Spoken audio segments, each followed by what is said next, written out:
The Samsung Galaxy S4 Active is actively drowning lately. Verizon leaks talk about an HTC One and a Moto X, and everything points to the next iPad mini without a Retina display. I'm Jaime Rivera, and can somebody please explain to Apple why the iPad mini doesn't sell that well?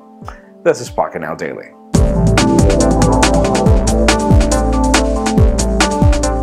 Let's start today off talking about those product releases that I wish I didn't have to mention, because for those of you that were waiting to get Microsoft Office on your Android device, well, it just got released. But as with everything Microsoft, there's always a catch, since if you don't have an Office 365 account, which you have to pay for, sadly the application is kind of useless. There's a 30-day trial, and that is just about it.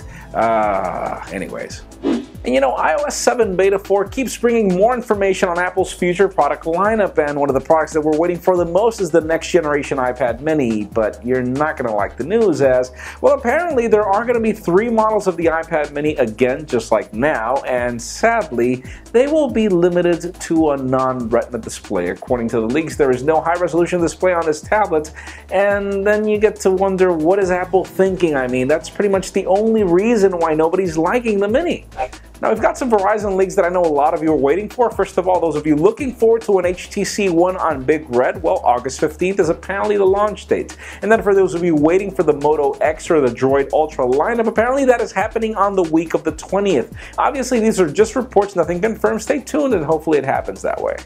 And speaking of the Moto X, we've got the first leaked photographs of their magical display, as it's being dubbed, which is supposed to wrap around the phone in a way that's completely unique. But don't let me bore you with the Moto X news. 4:30 p.m. tomorrow. Remember, stay tuned for our Pocketnow Live Roundtable, where we're going to be talking about this phone after Michael Fisher leaves the event and has some hands-on experience with the phone. Hopefully, we will have a review unit right there, and you can ask us all the questions that you want. So again, stay tuned, 4:30 p.m. Eastern Standard Time. And finally, for the sad news of the day, apparently a lot of customers are having problems with their Galaxy S4 Active. As it turns out, their phones are drowning and dying, and if you watch Michael Fisher's review, there are some specific features and specific procedures that you have to follow in order for the phone to really become waterproof, which is kind of an irony, because apparently if you don't follow these procedures, which AT&T cannot verify, or Samsung, the warranty does not cover the phone being waterproof, which is an irony. I mean, why are you going to sell me a phone that's waterproof if you're not going to cover that specific feature on the warranty? So that leads me to the question of the day. Do you think that's fair? Do you think it's fair for a company to sell you a ruggedized waterproof phone and then not cover every single one of its features on the warranty? In my particular case, there's no point of being for this ruggedized product if the company is not gonna, walk the talk with their product. So leave us a comment down below. What do you think?